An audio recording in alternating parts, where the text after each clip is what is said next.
Hi, I'm Kevin Malloy, Town Councilman, Town of Smithtown. You're watching Smithtown Report. Enjoy the program.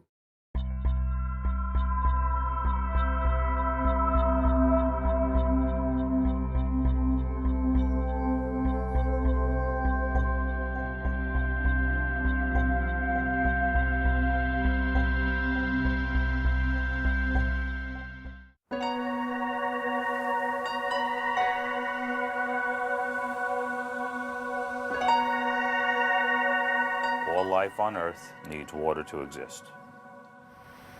Approximately 3/4 of the Earth's surface is covered by water. Of this, only 2.5% is fresh water. Of the 2.5%, only 1% of the world's fresh water is accessible for direct human use.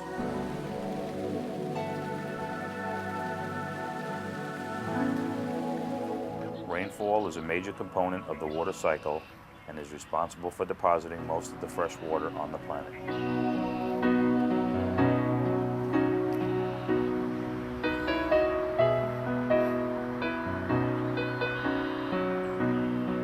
There are 307 million people living in the United States.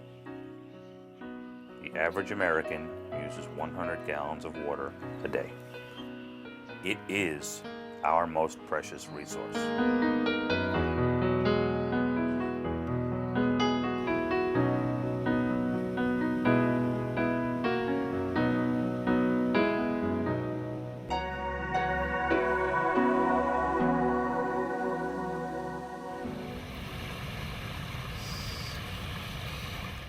My water comes from probably the big tanks and stuff that are around the city water. Yeah, I'm thinking the same thing.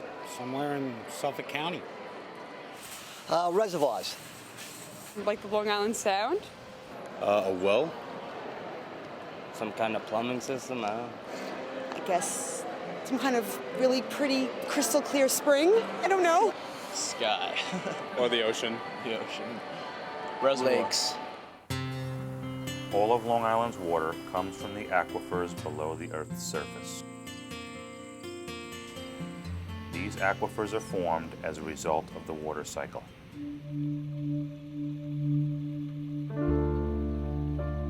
The water cycle is the continuous movement of water on, above, and below the Earth's surface.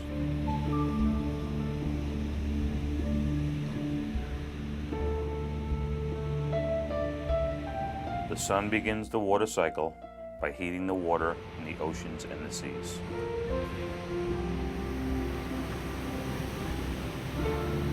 That water evaporates, turning into water vapor that rises into the air.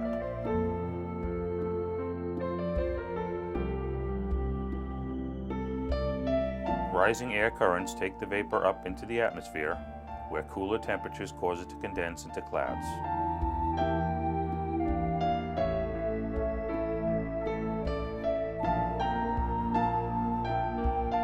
Air currents move the water vapor around the globe.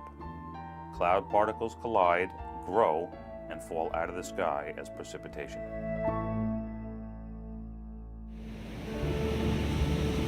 Most of the water falls back into the oceans or onto land as rain, where the water flows over the ground as surface runoff.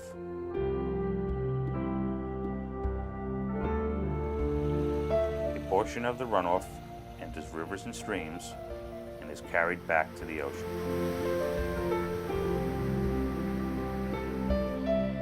Runoff and groundwater are also stored as fresh water in lakes.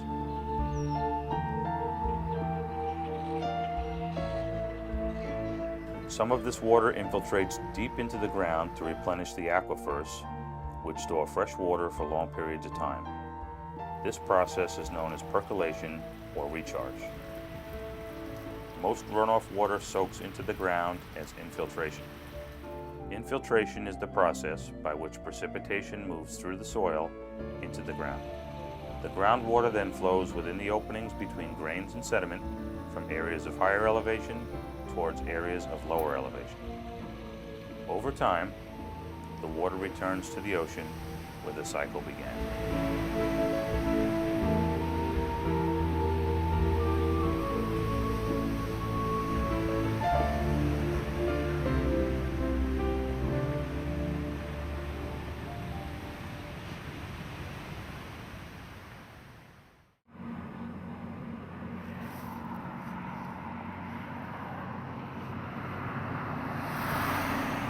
That's a good question. I don't know. Through pipes, I'm sure, from outside. They pull it up from the ground, must filter it somewhere, and bring it into the house. Comes from pipes underground. Underground? The water we drink comes from hundreds of feet below the ground and is contained in an aquifer. The water is pumped through wells and distributed to the public through water mains. Storage tanks are also utilized to provide water to a community during peak demand times when the supply is running low. This is crucial in keeping the system operational during an emergency. Over the years, storage tanks have diminished as it's easier and more cost prohibitive to sink several wells at a site, and when demand increases, additional wells are turned on to keep up with the demand on the system. Chlorine is added to the water once it's pumped from the ground in order to kill any potential bacteria in the water, and also because our water is slightly acidic, lime is added to neutralize the pH to prevent any corrosion of the pipes and equipment that we utilize to get the water to homes. The town of Smithtown currently has 2 water districts, one being the Smithtown Water District and the other being the St. James Water District. I'm currently the superintendent of both. They operate independently of each other and are owned by the customers of each district. The St. James Water District was formed in 1945 and the Smithtown Water District in 1948. As farmland was converted to housing developments, each district grew in size. Currently, the St. James Water District has over 3,200 customers and the Smithtown has over 5,800. Both districts are governed by the Board of Water Commissioners, which is also the town board. The Smithtown Water District covers the area from Jericho Turnpike north into San Remo, west to Washington Boulevard and Comac, and east to the Nissequogue River.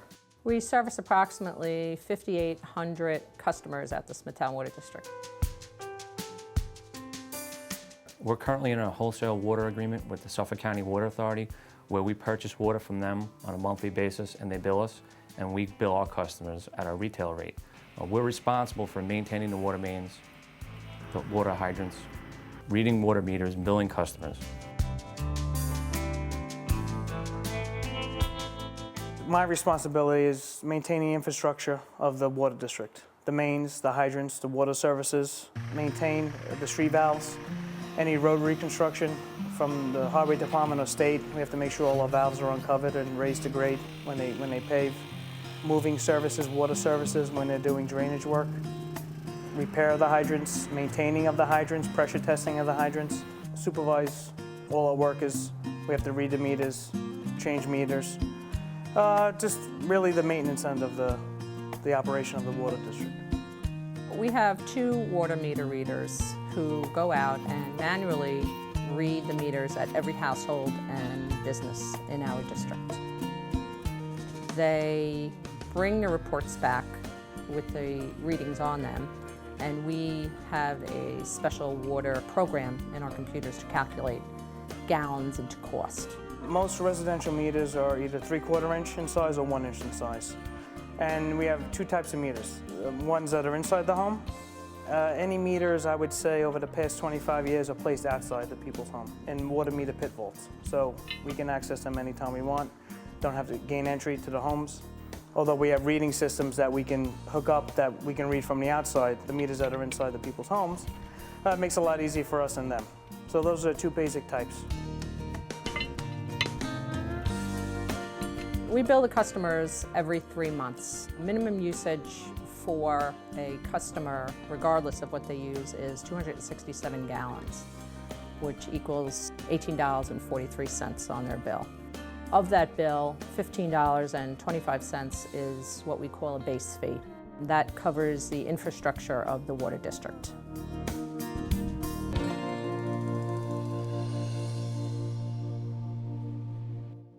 The Bioterrorism Act of 2002 requires all community water systems serving more than 3,300 customers to conduct a vulnerability assessment. In addition, we're required to certify and submit a copy of the vulnerability assessment to the EPA. Prepare or revise an emergency response plan based on the results of the vulnerability assessment. Certify to the EPA that an emergency response plan has been completed or updated.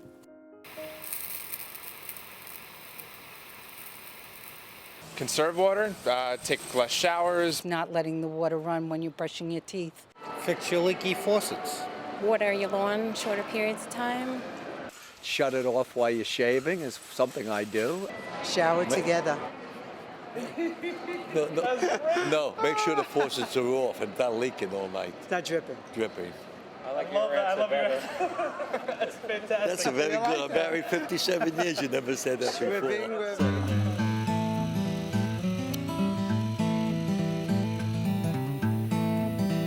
We emphasize to our customers to avoid running their irrigation systems between the hours of 4 a.m. and 7 a.m. each morning. Running your sprinklers during these times puts a lot of stress on the system and reduces water pressure to homes, which are using water for domestic purposes. We recommend watering your lawn less often for longer periods of time. This will promote deep root growth of your grass and make it stronger. We have a lot of people who call after the summer months because they have an exceptionally large bill and they don't understand why. One of the reasons in the summertime is sprinklers, sprinkler systems. People have some extensive sprinkler systems in their yards, and one single head of a sprinkler will put out 3 to 5 gallons of water a minute, which when you add it up, with how many sprinkler heads you have and how many zones you have, it can get costly.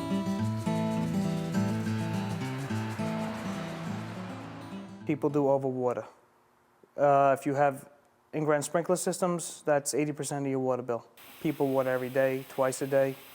If it rains, a lot of people do not have rain sensors on to make the sprinklers go off, so we can have an inch of rain, the next day the sprinkler system still comes on. That is the biggest waste of water.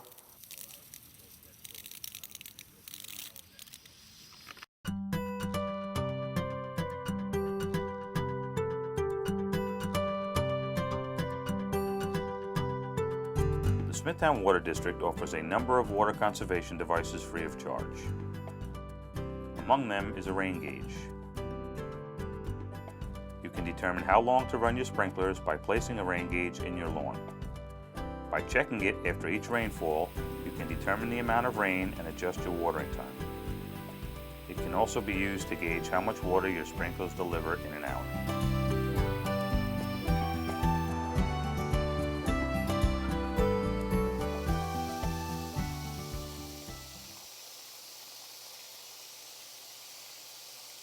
Older shower heads would give up to 5 to 6 to 7 gallons a minute. I believe ours, the maximum we go up to is like 1.5 to 3 gallons per minute. So you do that over a 5 or 10 minute shower, it will add up to what you're conserving in water. Another water conservation device is the shower coach. It is simply a timer that you place in your shower stall. The shower coach alerts you when your 5-minute shower is up. A home can waste on average up to 10,000 gallons per year due to a leaky faucet or toilet. In addition to saving money, water conservation is crucial to the overall operations of a water provider, and it helps to ensure there will be adequate supply for future generations. The Smithtown Water District urges you to conserve water. Visit one of our offices to find out how and to pick up any one of our water conservation devices.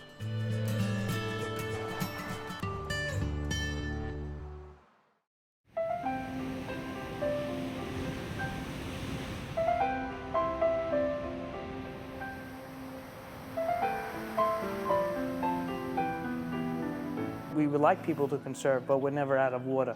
And I think our water is coming from a cleaner place.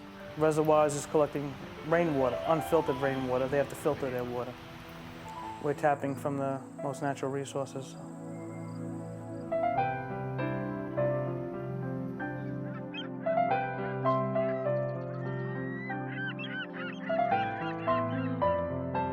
Please remember to use water, our most precious natural resource, efficiently, as we never know what the future holds. We cannot predict what will happen in 50 years. All I know is that we're responsible for conserving water now, and the future generations will judge us later on how we did.